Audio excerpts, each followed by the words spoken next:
Hello students. आज का हमारा टॉपिक है क्रॉप रोटेशन इंटेंसिटी, फसल चक्र सघनता। तो चलिए देखते हैं आखिर ये क्रॉप रोटेशन इंटेंसिटी क्या होता है। Crop rotation intensity equals to number of crop in crop rotation upon number of year in crop rotation into 100। फसल चक्र सघनता बराबर फसल चक्र में फसल की संख्या भाग में फसल चक्र में वर्ष की संख्या गुणित 100। क्रॉप रोटेशन इंटेंसिटी को समझने के लिए पहले हमें क्रॉप रोटेशन पता होना चाहिए। तो क्रॉप रोटेशन मैंने डिटेल में अपने प्रीवियस वीडियो में बताया है, किसी ने नहीं देखा है तो लिंक डिस्क्रिप्शन बॉक्स में आप जाके देख सकते हैं। क्रॉप रोटेशन हम शॉर्ट में समझ लेते हैं कि एक ही ज़मीन पर फसलों को बदल बदल कर लगाना ही क्रॉप रोटेशन कहलाता है।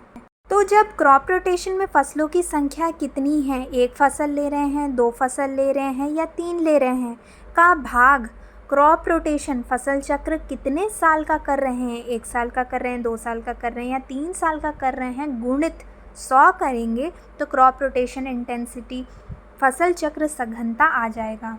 कुछ अलग अलग प्रकार के क्वेश्चंस कर लेते हैं जो जनरली एग्ज़ाम्स में पूछे जाते हैं, ताकि हमें समझ में आए आखिर इसे कैलकुलेट कैसे किया जाता है। तो चलिए देखते हैं। Question: calculate the crop rotation intensity of the crop मेज़ मस्टर्ड मूंग। अगर क्वेश्चन को हिंदी में समझे तो मक्का, सरसों, मूंग फसल की क्रॉप रोटेशन इंटेंसिटी फसल चक्र सघनता निकालने को कहा जा रहा है। तो फट से चलिए देखते हैं क्रॉप रोटेशन इंटेंसिटी फसल चक्र सघनता का फॉर्मूला क्या होता है। Number of crop in crop rotation फसल चक्र में फसल की संख्या upon number of year in crop rotation फसल चक्र में वर्ष की संख्या गुणित 100। जैसे क्वेश्चन में दिया है कि मेज़ मस्टर्ड मूंग का हमें क्रॉपिंग इंटेंसिटी निकालना है, तो हमें पता है जो मक्का होता है मेज़ उसे हम खरीफ सीज़न में लगाते हैं, जो मस्टर्ड सरसों होता है उसे हम रबी सीज़न में लगाते हैं और जो मूंग होता है उसे हम जायद सीज़न में लगाते हैं। तो ये अलग अलग फसल को अलग अलग सीज़न में एक ही ज़मीन पर बदल बदल कर जो लगा रहे हैं उसे ही हम क्रॉप रोटेशन बोलते हैं। क्योंकि हमें पता है कि एक साल में हम 3 सीज़न्स पढ़ते हैं, खरीफ सीज़न, रबी सीज़न और जायद सीज़न, और हमें यहाँ पे जो फसल दी हुई है वो भी कैसी है, खरीफ फसल, रबी फसल और जायद फसल। इसका मतलब है कि जो मेज़ मस्टर्ड और मूंग का जो फसल चक्र है इसमें कितनी क्रॉप्स शामिल है, कितनी फसल शामिल है, तो 3 फसल शामिल है। कौन कौन सी? मक्का, सरसों और मूंग। ठीक। और ये जो फसल चक्र है, क्रॉप रोटेशन है, वो कितने साल का है? तो ऑब्वियसली 1 साल का है, क्योंकि हमको पता है कि 1 साल में 3 सीज़न होते हैं, खरीफ, रबी और जायद, और हमें जो क्रॉप दिया हुआ है वो भी कैसा है, खरीफ, रबी और जायद, मतलब कि यहाँ पे 1 ही साल का क्रॉप रोटेशन हो रहा है। तो बस अब हमें इसे फॉर्मूले में पुट करना है। तो number of crop in crop rotation फसल चक्र में फसल की संख्या कितनी आ गई? 3, मेज़, मस्टर्ड और मूंग 3। ठीक। Upon number of year in crop rotation फसल चक्र में वर्ष की संख्या कितनी है? 1 साल। जब हम इसको गुणा करेंगे 100 से तो हमारे पास आएगा आंसर 300%, जो कि इसकी फसल चक्र सघनता होगी, क्रॉप रोटेशनल इंटेंसिटी। चलिए अब दूसरे प्रकार का क्वेश्चन देखते हैं। Question: calculate the crop rotation intensity of the crop jowar plus cowpea and बरसीम प्लस ओट। इस क्वेश्चन में हमें ज्वार प्लस काउपी और बरसीम प्लस ओट का फसल चक्र सघनता निकालना है। इससे पहले हमें देखना है कि इस क्वेश्चन में कौन कौन सी फसलें दी हुई हैं। जैसे कि इसमें दिया हुआ है ज्वार प्लस काउपी एंड बरसीम प्लस ओट। ज्वार प्लस काउपी प्लस जो साइन है वो बता रहा है कि ये दोनों फसल इंटर क्रॉपिंग में लगी हुई है। अब इंटर क्रॉपिंग भी मैंने पिछले वीडियो में बताया है, पर अभी यहाँ पे देख लेते हैं कि इंटर क्रॉपिंग का मतलब क्या होता है। इंटर क्रॉपिंग मतलब कि एक ही ज़मीन पर 2 या 2 से ज़्यादा फसलों को एक साथ एक निश्चित पंक्ति में या निश्चित अनुपात में लगाया जाए तो उसे ही इंटर क्रॉपिंग कहते हैं। तो ये जो ज्वार और काउपी की फसल है ये दोनों इंटर क्रॉपिंग में लगी हुई है। हम ये दोनों फसलों को एक फसल मान के चलेंगे क्योंकि ये दोनों फसल इंटर क्रॉपिंग में लगी हुई है। ऐसे ही सेम बरसीम प्लस ओट, यहाँ पे भी जो प्लस है वो बता रहा है कि बरसीम और ओट भी इंटर क्रॉपिंग में लगा हुआ है।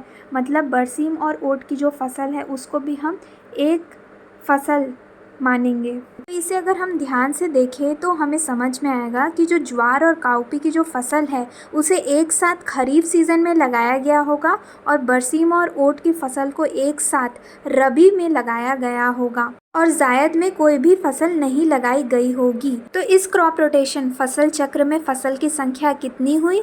तो ये हुई 2 कैसे हुई? तो ज्वार और काउपी इंटरक्रॉपिंग में लगे हुए हैं तो इसे हम 1 काउंट करेंगे। वैसे ही बरसीम और ओट भी इंटरक्रॉपिंग में लगे हुए हैं तो इसे भी हम 1 काउंट करेंगे। तो 1 + 1 कितना होगा? 2 ही होगा ना।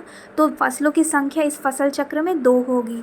और ये कितने साल की फसल चक्र है? तो ये 1 साल की फसल चक्र है, मतलब कि number of year in crop rotation क्या आएगा? 1 ईयर। क्योंकि अगर हम इसे ध्यान से देखें तो हमें ये समझ में आएगा कि ज्वार और काउपी को एक साथ इंटरक्रॉपिंग में खरीफ में लिया गया होगा, बरसीम और ओट को एक साथ इंटरक्रॉपिंग में रबी में लिया गया होगा और जायद में कोई भी फसल नहीं ली गई होगी। जब हम इसे फॉर्मूला में पुट करेंगे, जैसे कि number of crop in crop rotation फसल चक्र में फसल की संख्या कितनी लिखेंगे? 2 लिखेंगे। फसल की संख्या बोलने से 4 फसल लिख के 4 नहीं लिख देना है, क्योंकि यहाँ पे हमें ध्यान रखना है अगर प्लस का साइन होगा तो वो फसलें इंटरक्रॉपिंग में लगी हुई हैं। अगर 2 फसल इंटरक्रॉपिंग में लगी हुई हैं तो उन दोनों को 1 काउंट करेंगे, ठीक है, अलग अलग काउंट नहीं करेंगे, उन्हें 1 काउंट करेंगे। तो उस हिसाब से यहाँ 2 लिखेंगे। भाग में number of year in crop rotation फसल चक्र में वर्ष की संख्या, तो वर्ष की संख्या क्या आएगी यहाँ पे? 1 साल। इसको गुणित करेंगे 100 से तो हमारा आंसर निकल के आएगा 200%, जो कि हमारी क्रॉप रोटेशन इंटेंसिटी फसल चक्र सघनता होगा। नेक्स्ट क्वेश्चन देखते हैं। Calculate the crop rotation intensity of the crop paddy, potato, sugarcane, arhar, wheat. धान, आलू, गन्ना, अरहर, गेहूँ की फसल चक्र सघनता क्या होगी? तो इसमें हमें क्रॉप रोटेशन इंटेंसिटी फसल चक्र सघनता निकालने बोला है, तो फटाफट हम रिकॉल कर लेते हैं। इसका फॉर्मूला क्या होता है? Number of crop in crop rotation फसल चक्र में फसल की संख्या upon number of year in crop rotation फसल चक्र में वर्ष की संख्या गुणित 100। इसके बाद हम देखेंगे हमें कौन कौन सी फसलें दी गई हैं। तो हमें कौन कौन सी फसलें दी गई हैं क्वेश्चन में? पैडी, पोटैटो, शुगरकेन, अरहर और वीट। और इसमें आप देख सकते हैं इसमें कोई भी प्लस साइन नहीं है, मतलब कि ये कोई इंटरक्रॉपिंग में नहीं लगी हुई है। तो इससे हम समझ सकते हैं कि ये जो फसल चक्र है उसमें फसल की संख्या कितनी है? 1 पैडी हुआ, 2 पोटैटो, तीसरा शुगरकेन, चौथा अरहर और 5वां वीट। तो हमारी टोटल फसल कितनी है? 5। तो ये हमारा निकल गया। हमें निकालना है फसल चक्र कितने साल की है, तो उसे निकालने के लिए हमें फसलों को देखना पड़ेगा। जैसे कि धान की फसल जो है वो खरीफ में लगाया जाता है, वैसे ही आलू की जो फसल होती है वो रबी के मौसम में लगाया जाता है। जो शुगरकेन की फसल होती है वो पूरे 1 साल की फसल होती है। ऐसे ही अरहर की जो फसल है उसे खरीफ सीज़न में लगाया जाता है और जो गेहूं की फसल होती है उसे रबी सीज़न में लगाया जाता है। हमें पता है कि 1 साल में हम 3 सीज़न पढ़ते हैं, खरीफ, रबी और जायद। तो देखिए ये जो पैडी और पोटैटो है, पैडी जैसे कि मैंने बताया धान, वो खरीफ क्रॉप है, उसे खरीफ सीज़न में लगाया जाता है और जो आलू है वो रबी सीज़न में लगाया जाता है। और पोटैटो के बाद क्या दिया है? शुगरकेन। अब शुगरकेन पूरा 1 साल ले लेता है, तो इसका मतलब ये हुआ कि जो पैडी है उसे खरीफ में लगाया गया, पोटैटो को रबी में लगाया गया होगा और जायद में कोई भी क्रॉप नहीं लिया गया होगा। तो ये 1 साल का फसल चक्र हो गया। उसके बाद है शुगरकेन। अब शुगरकेन खुद में ही पूरा 1 साल ले लिया।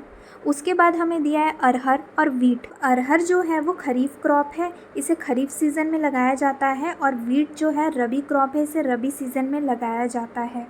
मतलब कि हमें ये समझ में आ रहा है कि अरहर को ज़रूर खरीफ में लगाया गया होगा, वीट को रबी में लगाया गया होगा और जायद में कोई भी फसल नहीं ली गई होगी। मतलब ये भी फसल चक्र कैसा है? 1 साल का है।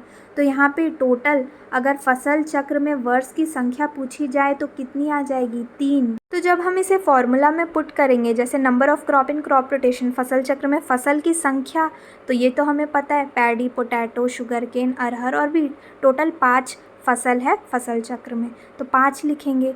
अब यहाँ पे अपॉन में number of year in crop rotation फसल चक्र में वर्ष की संख्या कितनी है? तो 3 लिखेंगे, गुणित 100 करेंगे तो हमारा आंसर आएगा 166%, जो कि हमारा क्रॉप रोटेशन इंटेंसिटी फसल चक्र सघनता होगा।